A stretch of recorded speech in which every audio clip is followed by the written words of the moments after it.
பாஜக ஒரு ஆளுங்கட்சியா இருக்கு, அதிமுகவோட ஒரு பெரிய இயக்கத்தோட கூட்டணியில் இருக்கீங்க. ஆனா விஜய் நேற்று என்ன சொல்லியிருக்காருன்னா, வரக்கூடிய தேர்தல் 2026 தேர்தல் திமுகவுக்கும் தாவேகாவுக்கும் தான் போட்டி அப்படிங்கிறார். ஆனால் அவ்வளோ அண்ணா ஏற்கனவே சொன்னானே, அவ்வளோ செலவு பண்ணி மாநாடு நடத்தி அவர் அதை சொல்லலை அப்படின்னு எதுக்கு மாநாடு நடத்தணும்?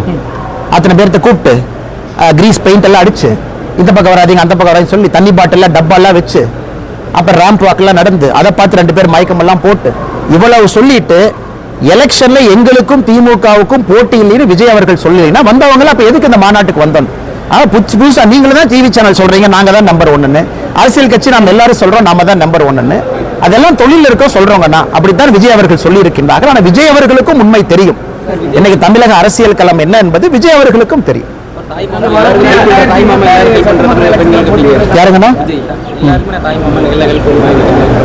அண்ணா எல்லாருக்குமே தாய்மாமனா 50 வருஷமா தாய்மாமன் எங்க காணாம போனாரு? எத்தனை சகோதரிகளுக்கு சீர் கிடைச்சது, எத்தனை சகோதரிகள் வீட்டுல விசேஷம் நடந்தது, அப்பெல்லாம் தாய்மாமா எங்க போனாரு? இல்ல இதே தாய்மாமா நடிச்ச படத்துக்கெல்லாம் இலவசமா டிக்கெட் கொடுக்குறாரு, காசு வாங்கிட்டு தான் டிக்கெட் கொடுக்குறாரு.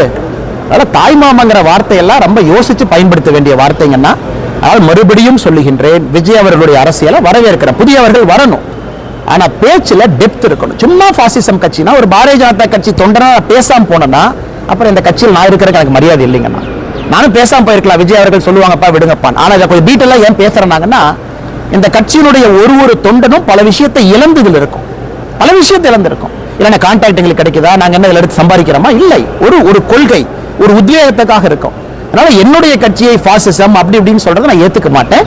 அதுவும் ரொம்ப மரியாதையாக கண்ணியத்தோடு விஜய் அவர்களுக்கு மரியாதை கொடுத்து நான் பதில் சொல்லியிருக்கேன். அது ஆக்கப்பூர்வமா பேசியிருக்கேன். மீனவர் பிரச்சனை ஒரு பிரச்சனையும் அதே போல அவர்களும் அணுக வேண்டும் என்பது என்னுடைய கருத்து.